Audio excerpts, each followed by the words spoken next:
Snape kills some guy. Wait, is Snape a homophobe?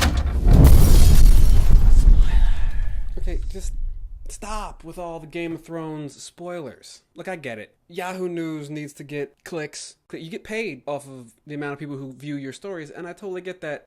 I want these quote-unquote entertainment news sites to just stop making me spoil TV shows and movies for myself by reading their headlines. I don't really understand this whole need for spoilers. Internet has ruined television. I mean, internet has also made television way better because you can watch television on the internet, but also it has ruined television because now everyone wants to talk about television and every movie they just saw and every twist to some awesome thing that they just found out about on the internet loudly in all caps with 47 exclamation points. I saw The Red Wedding, I flipped out and then could not go to bed for the rest of that night and had a very sleepy next day at work. But now we've entered the realm of everything needs to be spoiled. I have seen DNA spliced T-Rex, Mega Rex dinosaur from Jurassic Park 4.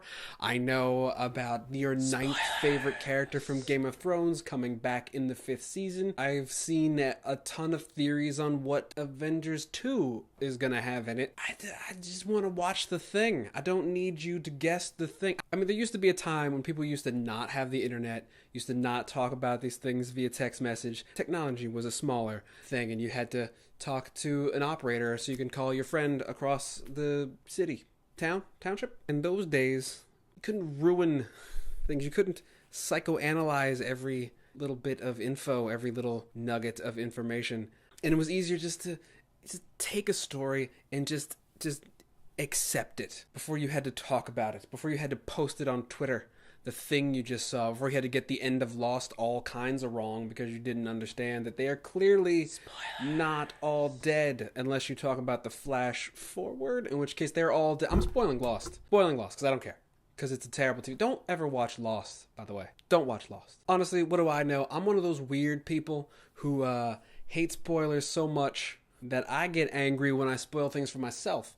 I'm a casual fan of Doctor Who, mainly the new stuff starting in 2005. When they invented River Song, before they actually revealed who she was, I kind of, while not really thinking about it, I think I was folding clothes on the bed, and some random thought came into my head of, what if she's this person? And then I thought, oh my god, did I just figure that out? I got kind of mad at myself because I spoiled that awesome reveal that could have happened on television, and a real live moment, that oh my god moment that I totally denied myself because I had to go and figure out the thing before they decided to tell me it. I also told absolutely no one. But I live in a generation where if you figure that out, first off, you spent time trying to figure out what was going on, and then you've come to your conclusion, and now you feel the need to tell everybody, again, in all caps, in 14-point font, with 17 exclamation points, because you really need to get your point across, and I just never really had that in me.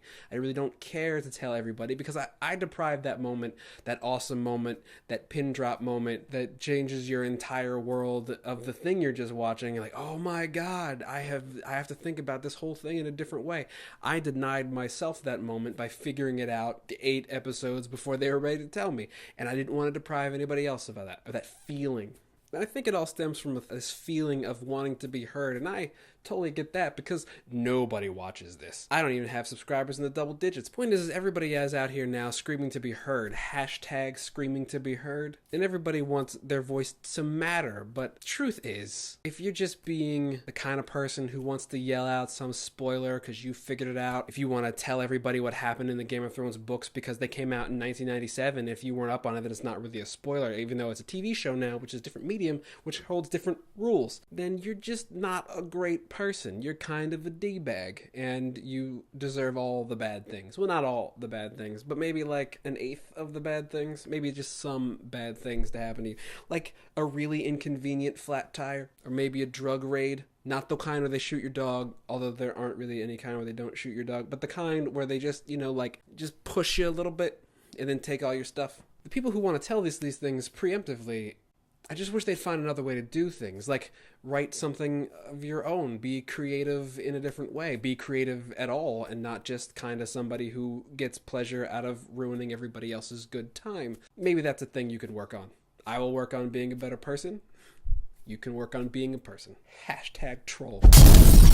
Okay.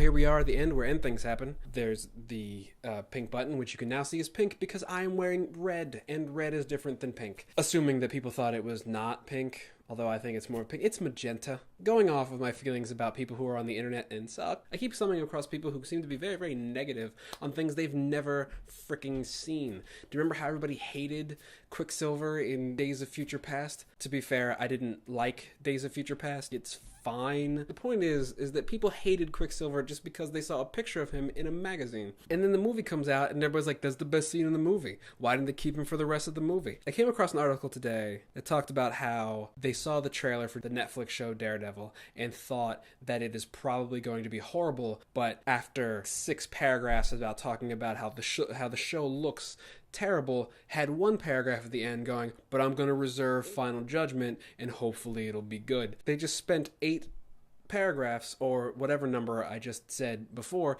talking about how bad the show could be. Look, the point is the show could be good. And if you think about where it came from with that Ben Affleck movie, they could go nowhere but up. I'm gonna go